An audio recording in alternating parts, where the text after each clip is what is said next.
Здравствуйте, смотрите в сегодняшнем выпуске. Президент Туркменистана открыл национальный павильон на Экспо-2025 в Осаке.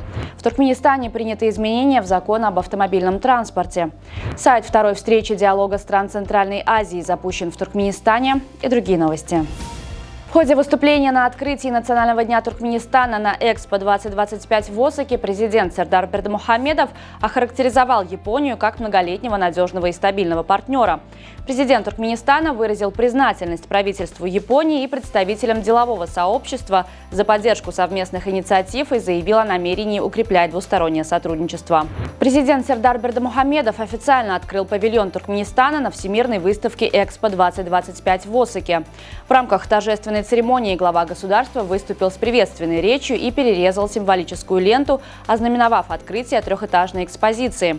После церемонии открытия глава государства в сопровождении официальных представителей Японии осмотрел национальный павильон, где представлены достижения страны в различных сферах экономики, культуры и промышленности. После участия в мероприятиях, посвященных Национальному дню Туркменистана на Всемирной выставке Экспо-2025 в Осаке, президент Сердар Бердымухамедов вылетел в Токио.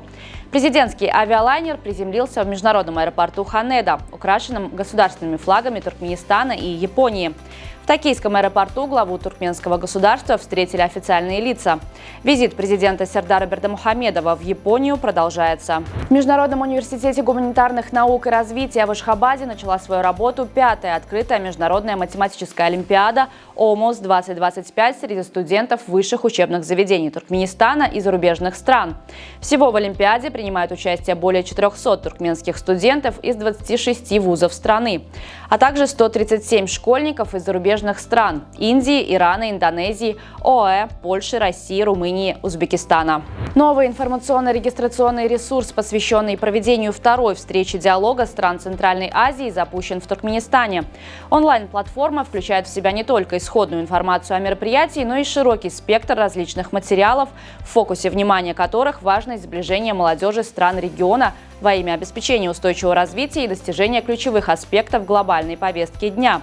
Сайт доступен на 3 языках – туркменском, русском и английском. На 8-м заседании Меджлиса Туркменистана 7-го созыва одобрены поправки в закон об автомобильном транспорте, регулирующие безопасность перевозок и права пользователей транспортных услуг.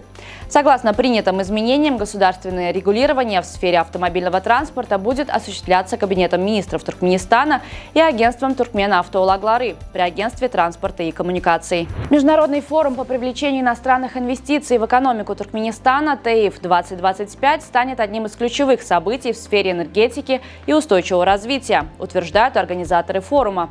Предстоящее мероприятие, которое пройдет 23-24 апреля в Малайзии, отличается уникальным составом участников, включающим руководителей крупнейших энергетических организаций мира. Их присутствие подчеркивает растущую роль Туркменистана на международной арене как энергетической державы и признание его усилий в продвижении устойчивого энергетического будущего.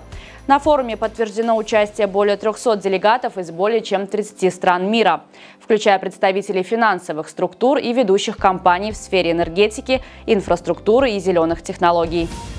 Ученые из Королевского колледжа Лондона впервые успешно вырастили человеческие зубы в лабораторных условиях. Инновационная технология позволяет создавать зубы из собственных клеток пациента. Главное преимущество таких биологических зубов перед традиционными имплантатами и пломбами заключается в их способности полностью интегрироваться в челюстную кость и функционировать как естественные зубы. Президент Национальной федерации электронного спорта Туркменистана Мекан Эйбердыев вошел в состав правления Азиатской федерации киберспорта, а также был избран вице-президентом Ассоциации киберспорта Центральной Азии. На сегодня это все. Желаю вам хорошего завершения дня. Увидимся завтра. И не забывайте, что Туркменпортал – ваш самый надежный источник новостей.